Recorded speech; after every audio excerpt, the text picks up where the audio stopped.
So as we continue our discussion on gases, one of the things we want to consider is a system of gases. So in other words, let's say you have a container that's filled with multiple gases. There's pressure that's being placed on those gases. And I want to discuss, first of all, Dalton's law of partial pressures.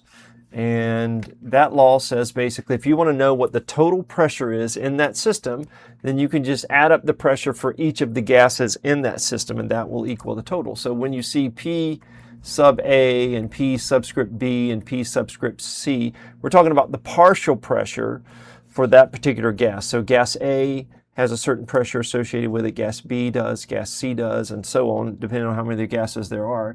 And so if we add up all of those partial pressures, that will give us the total pressure of the gases, all the gases in that system. Now something else, whenever we have a system of gases, multiple gases in a mixture, one of the things that we also want to know, just like we were interested in when we were looking at solutions, you want to know the concentration of a particular gas in that mixture, right? Just like we might want to know we talked about adding sugar to our sweet tea, right? When we were looking at concentration, terms like molarity and molality is what we used when we were talking about the concentration of something like sugar dissolved in our tea, right? How concentrated is it? Well, similarly, when we have a mixture of gases, we'll want to know what the concentration is of a particular gas. And so the term that we use for that concentration is the mole fraction. So if we want to find the mole fraction of a particular gas in a system, so let's say we have gas A, and we want to know what's the concentration, what's the mole fraction of that gas in the system, we would take the moles of gas A, and we would divide that by the total number of moles in the mixture.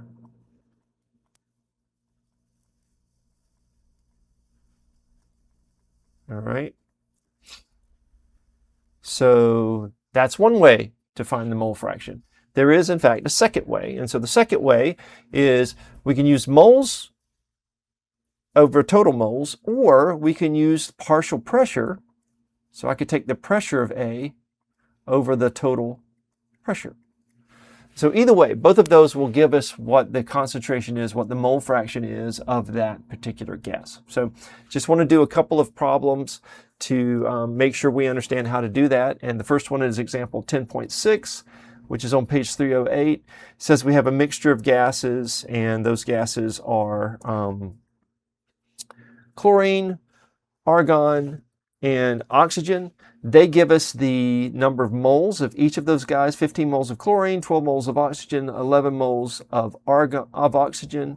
I'm sorry, I don't know if I said that right. 15 moles of chlorine, 12 moles of argon, and 11 moles of oxygen. What is the mole fraction of each gas? All right, just so that you understand, I'm just going to do the mole fraction of one gas. And so let's do the mole fraction of argon. All right, so we're trying to find this capital X, lowercase a, AR, sorry, argon is AR.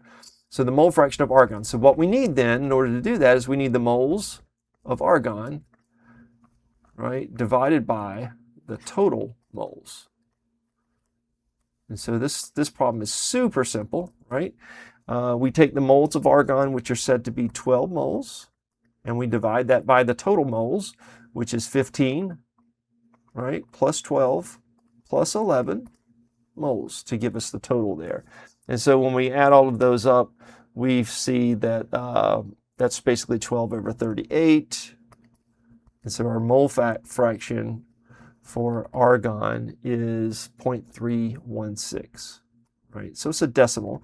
It's a percentage, or it's like a percentage. It's a percentage in decimal form. So this would tell us that this mixture is 31.6% argon if we were to think about it in terms of percentages. But the mole fraction is 0.316. So what that means is if you were to take the mole fraction of every single gas in the system, that total should add up to 100. All right, or add up to 1 actually, since it's a fraction.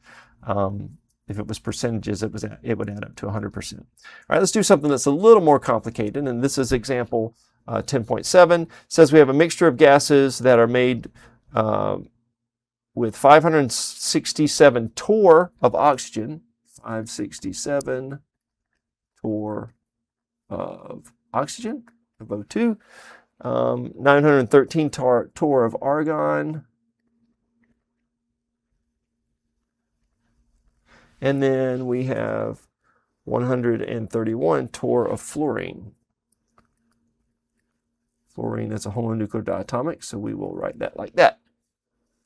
And what is the mole fraction? Again, they ask us for the mole fraction of each gas. We'll just do the mole fraction of fluorine. And this one, just to see, to make sure you get that. Now, this one we're going to use the second definition that we had for mole fraction, right? So remember, for mole fraction, we can figure out, if we want to find the mole fraction of a particular gas, we can do the moles of A over total moles. Or we can do the pressure, the partial pressure of A divided by the total pressure, right? And so in this case, they give us pressure, so we're going to use that. Now, it doesn't matter what unit that you use, as long as all the units agree, right? So we can stick with torr here.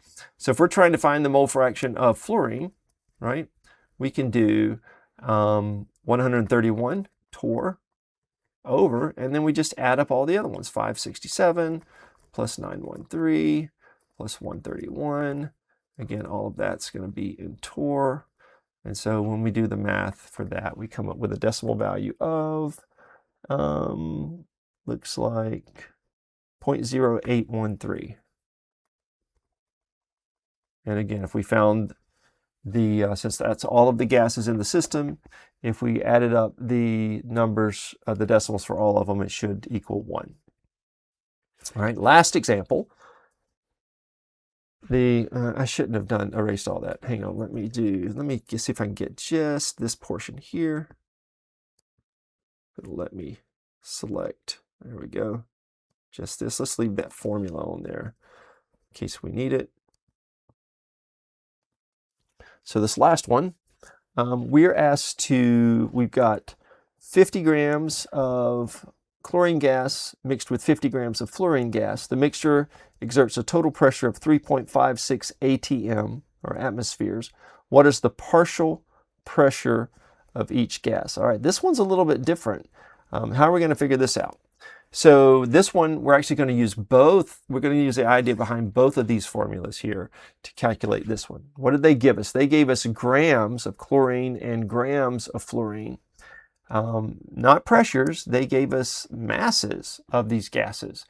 And so we need either moles or we need pressure in order to figure out the mole fraction. But we know how to find, from the number of grams, we know how to calculate the number of moles, right? That's our path when we're doing grams of A to moles of A and so on, right? We can go all the way to moles of B, but just this portion of the path here, we know how to do that. We go to the periodic table, we get the molar mass of the substance, and we calculate the number of moles based on the number of grams. So if we have 50 grams of fluorine gas, right?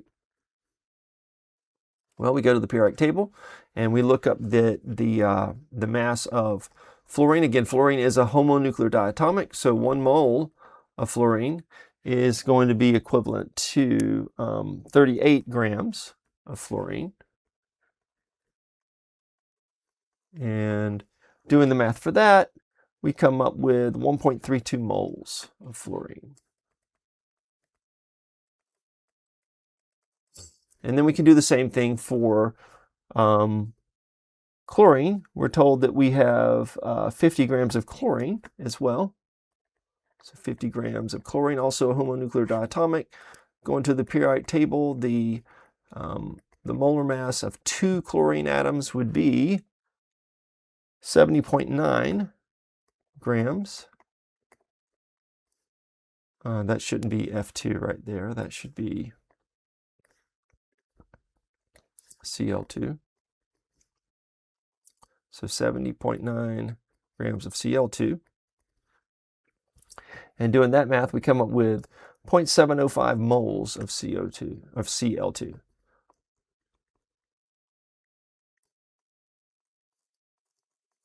All right. Now, since we have that, we can figure out using this formula here, we can figure out the mole fraction of each of those, right? So we could say the mole fraction of fluorine. Let's do chlorine because that's actually the one they gave us first in the book. Chlorine is going to be the 0.705 moles, right, divided by 1.32 plus 0.705 moles, because that's the number of moles of each of the gases. And when we do the math for that, we get 0.347. And then when we do the same thing for fluorine, we're going to do 1.32 over 1.32 plus 0.705, the total number of moles. And we get a value for fluorine of 0.65. All right, good. Those add up to almost be 1 exactly, so it looks like we did everything right. But what did the problem ask us for? The problem didn't ask us for the mole fraction of each of the gases. The problem asked us for the partial pressure of each gas. Now, how are we going to figure that out? Well, we use this to get the mole fraction of each one. Then we're going to use the second formula to figure out the partial pressure, because they gave us in the problem the total pressure. Did you see that?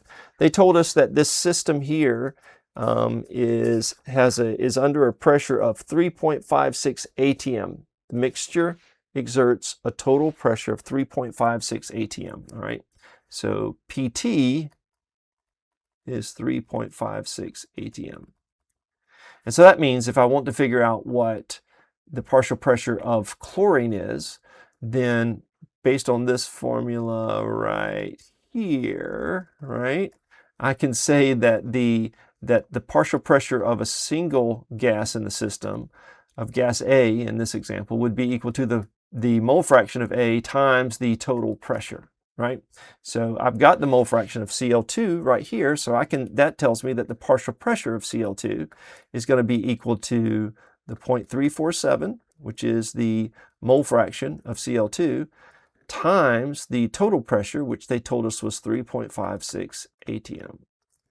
Oops. atm. And when we plug that in our calculator, we get a value of 1.24